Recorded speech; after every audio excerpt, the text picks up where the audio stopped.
welcome back. It's Commodities time now here on Business Morning, and we have joining us Bolanle Agbaje to dissect the issues. Hi, Bolanle. Hi, thanks for having me. Good morning. Welcome to our new studio. Thank you. All right, so we see oil prices just going up and down. Yeah. After the meeting yesterday, it dropped. This morning, it dropped also, and a lot of factors to consider. Yes, so obviously one would be the OPEC Plus meeting. It was more or less an insignificant, output, increase in output. I think about 100,000 barrels per day, which is not necessarily going to move the market in any sense. Joe Biden is not happy. He's definitely not happy. But at the same time, you're seeing drawdown with on the demand side of things when it comes to, the health and the economics of major countries. So I think that's weighing on prices, as we can see. But OPEC Plus has maintained the fact that they do understand that the sanctions that they've imposed on Russia would take full effect in December, and they are not sure what would happen, to the supply and demand markets within that time. So they're trying to manage, what the supply is in the market, and that's why you're seeing that they're not increasing supply the way they should. Yes, and then talking about December, that's when Europe is supposed to win itself off. Yeah. Well, we're not necessarily sure that would happen, because to win yourself off, it means that you're finding, significant supply that would match or even be more than what you were receiving from Russia. So even with the sanctions, we don't know how much or if it'll take full effect by that time. But we see them coming to Africa, talking a lot to Egypt. We saw the EU, I think they've been to Nigeria twice now. Yes. Talking about investments, even though we know it's a long-term thing. Yeah, so it's something that, they might obviously start on finding substitutes for the supply in December, but it wouldn't necessarily match the demand that they need at that moment. But obviously, within the next few months to a year or two, it will definitely, they would definitely win off Russia, because I think that's where most countries are headed going forward. But we also see there, we have the nuclear plants, yes, also supplying power to some of them. We have them going back to coal. Yes. And then you have smaller countries, I think Finland and all that, going to wind. And they already have those investments. So obviously those investments were already in place, because most countries were looking to, adopt more renewable, sources of energy. So that obviously would complement this search for new demand for natural gas that some of these European countries. You don't see them completely winning off? Well, not in the small to medium term. It would definitely be more of a very long-term plan, because it's not easy to build those pipelines that would act, and it's a high-risk investment as well. You're talking of whether they're actually building the pipelines that would be more or less protective of the supplies that they're receiving, in terms of vandalism, in terms of getting the pipelines right for the supply. And it seems a lot of times when we talk about this, we don't look at the impacts on Russia. We know Russia seems to be in a hurry to, get them off their revenue stock. But we also know that this is affecting their income, the nation's income as Russia. Yes, it seems like at this point, I don't think most countries care what's happening in Russia. But definitely, it seems like the government in Russia is trying to make sure that, their economy is protected at all costs. They will definitely be have a lot of buffers going on. They do. The ruble is still doing well. Inflation is still dropping. Yes, and that's obviously because they knew, before the war started, that they were actually going into, war with Ukraine. And I'm sure they had already planned for this type of reaction that they were going to get from major countries. They learned from Iran and all that. They definitely did. Yeah. All right, and then we see that Naira rallies in the parallel market, 645. Yesterday it was 650. Yes. Is this good news? Has this come to stay? Well, it's good news, but we're not sure it's come to stay. We do believe that it will still depreciate further, and that's just because, we saw this appreciation as a result of, significant, not significant, but about $8 to $10 million supply within the market. From CBN. Yes, and once that is mopped up, or once that, has left the market, we do believe that the exchange rate would actually depreciate further. Not to the 700s that we had seen, but it would This is very close to 700. It is, but we're not hoping that it gets to that 700 mark, because I'm sure the CBN would do, much more to make sure that it doesn't get there. But at the same time, our reserves are still falling. All prices have also fallen as well. And those are factors that actually drive this particular depreciation in our rates. And also, we're still operating in a very high inflationary environment. And that's not necessarily good. And we don't see anything bringing down that inflation. We don't see anything. Well, we do expect that, if inflation does rise to about 19%, the central bank would have no choice but to, increase rates further. Okay. No, but yesterday we had a conversation here. We tagged saving the naira. Yes. And we talked about this. And our guest then did say that it seems like more pressure on the naira comes from speculative demand. Yes. And speculative demand is in every currency. When it's a phenomenon that exists, but at the same time, it's almost like central bank takes speculative demand as a given and, work on other ways to actually increase supply. You can only, affect speculative. So are you saying the central bank may not be factoring in the speculative demand enough? No, I don't think it's not about factoring the speculative demand. It's more about finding, more sources of this particular dollar. The fact that the dollar supply has really squeezed, is more or less what has been. And obviously, the speculative demand has increased even way more than one had expected. But even, in the past few years, there was obviously speculative demand, at some point within the, Could it be that more people are losing confidence in the naira? Well, you obviously have that in this kind of environment, but it's not that they would lose confidence and that would be the end.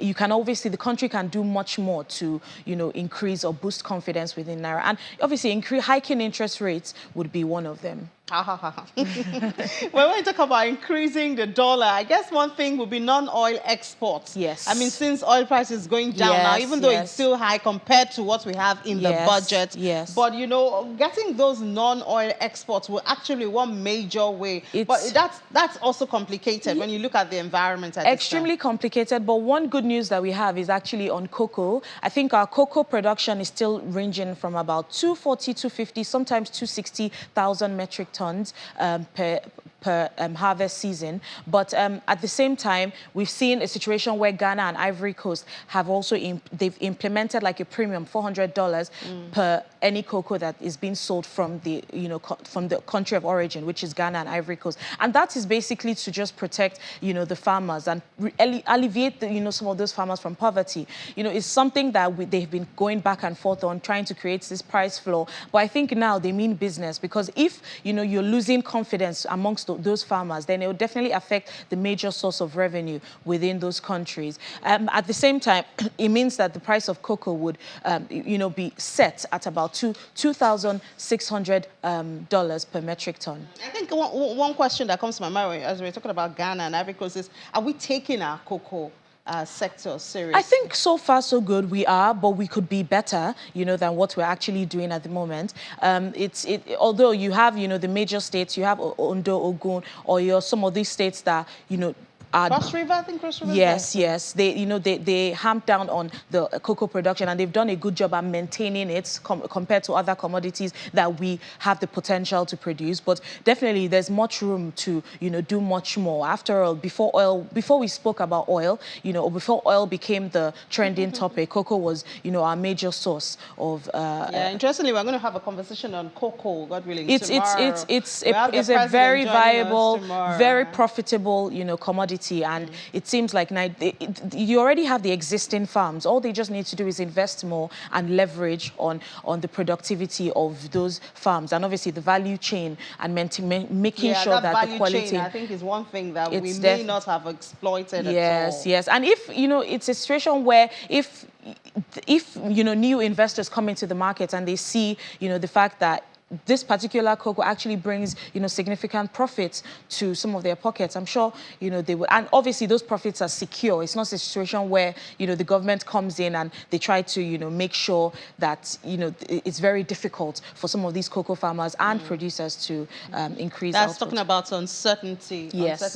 And then, of course, I think if we have that slide back, that aviation fuel is still a major factor. And the aviation fuel rises to 822 per litre. Dana? Well, you know, This is after Dana and what's the other one that is out? I think it's Aero that had actually stopped. Yes. Yes. Well, you know, this is more or less expected. We had seen the price of gasoline in the U.S., for example, decline from about $5 per liter to $4 per liter. How come? Well, that's because oil prices, you know, are declining at the moment. So you should see that, you know, difference with or movement with prices. But it seems like, you know, when it comes to us in Nigeria, we're not actually following that trend, and that's just because of our naira. Even though it's deregulated. Yes, it's obviously because of the exchange rate as well. You know, they have to factor the cost of, you know, importing, or you know, the naira is not doing so well, and that would obviously be factored into the prices, as we can see. But it's not necessarily great. The cost of fuel, when it comes to the total cost of aviation, has actually increased from about 40% to 70% now. Some of these, you know, airline companies are complaining. I saw, you know, earlier that this is actually Aviation Week on Channels TV. So I'm sure, hopefully, something comes in with more or less the stakeholders, the government, and obviously the intermediaries to try and, you know, make sure, because it's one viable way of transportation within the country. And if, you know, a lot of airlines, especially domestic airlines, are pulling out or they become more expensive, it will definitely hinder, you know, business activity within the country. Of course. What's happening to diesel, though? Well, diesel has maintained its level at about 785. Some a filling station on my way to work today. Yes. 780. Yes. So it's still stable at the moment. You know, you have prices ranging from about 780 to 800, which is not so bad compared to, you know, what we're seeing in the aviation market, and both are deregulated. Although the price of kerosene is stuck at 800 naira per liter as well. So it's not necessarily great, but those, particularly diesel and kerosene, have been stable, but aviation was seeing, you know, hikes, and that's just because of the attached cost to the price of aviation or jet fuel. So talking about diesel, would we say, you know, Nigeria, have we adjusted to this new price? I think because we don't hear a lot of talks about it. We see prices have surged. Yes. You know, and the consumers have maybe cut down on demand to meet up, and then. Yes, for those that, you know, rely heavily on diesels, for most manufacturing companies that rely heavily on diesel for transportation of their goods, they've more or less adjusted. Some have actually factored, you know, this increase in costs into their prices, and usually that's just what happens. And those that can afford it will, and those that can't, you know, would more or less just sit in the back or look for substitutes, you know, but right now, you know, most of those companies that rely heavily on diesel, I don't think they have, you know, they have immediate substitutes at the moment, because it will mean trading off your diesel trucks for, you know, petrol, and petrol is not even as cheap at the moment. And that's why, I guess that's what's influenced. I mean, the Stanbic PMI showed an increase from June to 53 points from, it was about 50, you know, for June. You know, obviously they have no choice. They can't just, you know, stop manufacturing activity. It has to keep going on, hoping that, you know, at some point, and obviously leveraging on, you know, the Christmas season that is coming up slowly. I'm sure. Oh, are we already planning for that? You know, most companies have to factor that in. If they want to, you know, increase supply significantly for that period, they have to start now, yes. All right, so anything else happening in the commodities? Well, the commodities, you know, prices are still red at the moment. We're seeing significant increase in the prices, but at the same time, we do expect by beginning to the end of September, when the harvest season kicks in, we expect, you know, prices to decline marginally. And we expect, I see there on your slide, additional revenue from the cocoa exports, yes, when the harvest season starts as well. We'll probably take advantage of this $2,600 per metric ton price flow. Yeah, but we also see hike in price of kerosene to worsen living standard, because you still have a significant amount of the population, especially the lower end of the population, still relying heavily on kerosene, especially when, you know, gas and other sources are becoming very expensive. Yes, I think gas is back to about 10,000 Yes, now. it has been, you know, as that, you know, it has been on that high level for a while now, and it's, you know, some of them would look for, you know, substitutes like kerosene, and kerosene is not cheap at the moment. It's not cheap. Yeah, yes. That's if it's available. I think a lot of filling stations you don't even get them. Now that costs are very high, some of them would only like to bring in, you know, the particular product that they will sell. And I'm sure kerosene, the demand for kerosene in comparison to diesel and fuel is not as high when it comes to, you know, those. And then we expect a decline in our external reserve. Yes. We do expect that, and that's just because of the declining, oil prices that we're seeing at the moment, and the fact that there's a lot coming out of the reserves than what's going in, and it's unfortunate, but that's just what we have here. So for you to have a build-up in your reserves, it means that your exchange rate would have to worsen, because the central bank would more or less not have to remove money to mop up or to more or less feed into this market, or the demand for the market. So when we look at, just before we let you go now, when we look at, for instance, today the Bank of England is supposed to release rates. Yes. Of course, they're going to hike it. Yes. We're just talking about, is it going to buy 50 basis points? Well, we're still unsure, because, most times they usually... Some people are already saying it's going to be a history-making rate. Yes, because obviously the environment that we currently operate in all countries now is what we do, what we never expected, and they're still just trying to find ways to reduce inflation. It's high, very, very high inflationary environment now. You have so many diaspora Nigerians living in the UK complaining significantly about the high cost environment that they're currently operating in. And of course, this has affected our remittances. Yes, definitely. I don't think, this year would see a lot of, visits from the individuals. A lot of money being sent home. Yes.